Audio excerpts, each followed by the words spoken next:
So welcome back to Rust to Resurrection. Hi, my name is Bill. This is our third episode up on the new channel.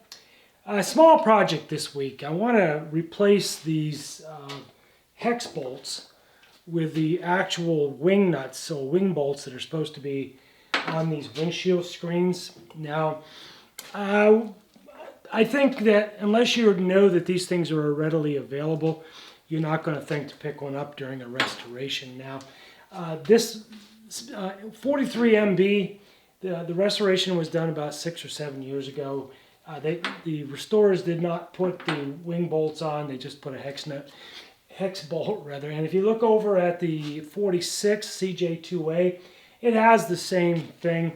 It has a hex bolt in there. We're probably going to replace these wing bolts on both the MB and the CJ2A. But today, like I said, quick video. I just want to get these wing bolts installed.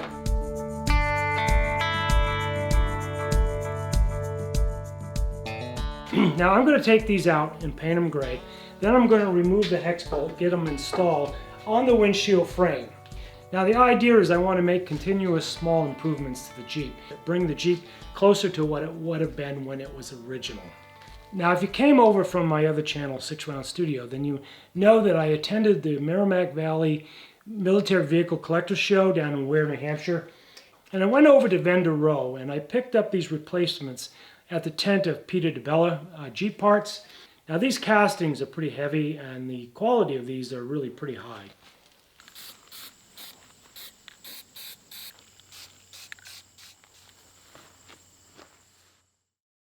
So to start this out, the first thing I'm going to do is remove this hex bolt.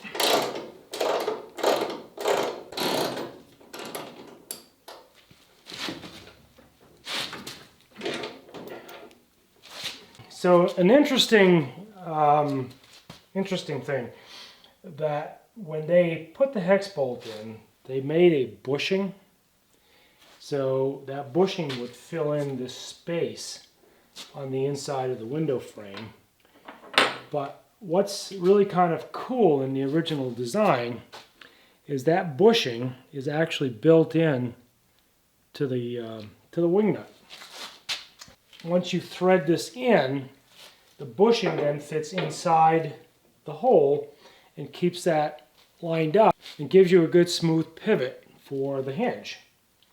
So before I install this, I'm going to add a little bit of axle grease to that bushing section so that there's no chance of rust building up, or that if should I ever pivot this windshield, that it'll be greased and it won't grate on itself.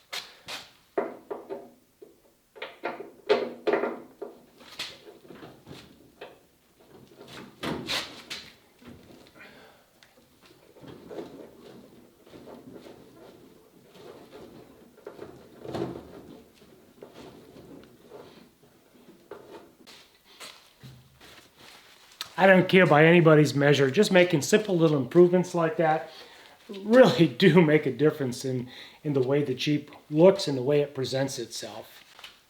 All right, I'm going to go do the other side.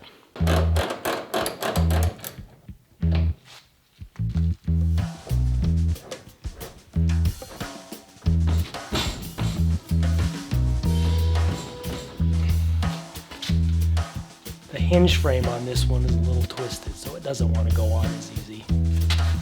But we won.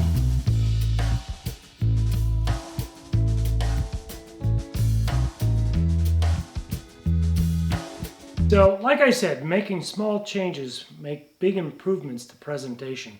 So those wing nuts make it look more original, make it look more like it needs to. Now, in the future, I also want to do that on the green CJ, because it's supposed to be on the green CJ as well. Now, I've got several projects coming up in the next few months.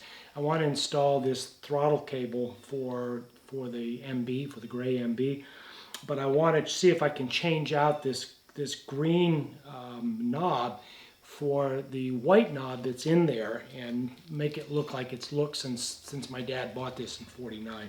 So I'm going to try to retrofit this cable onto that knob. We'll see how that goes.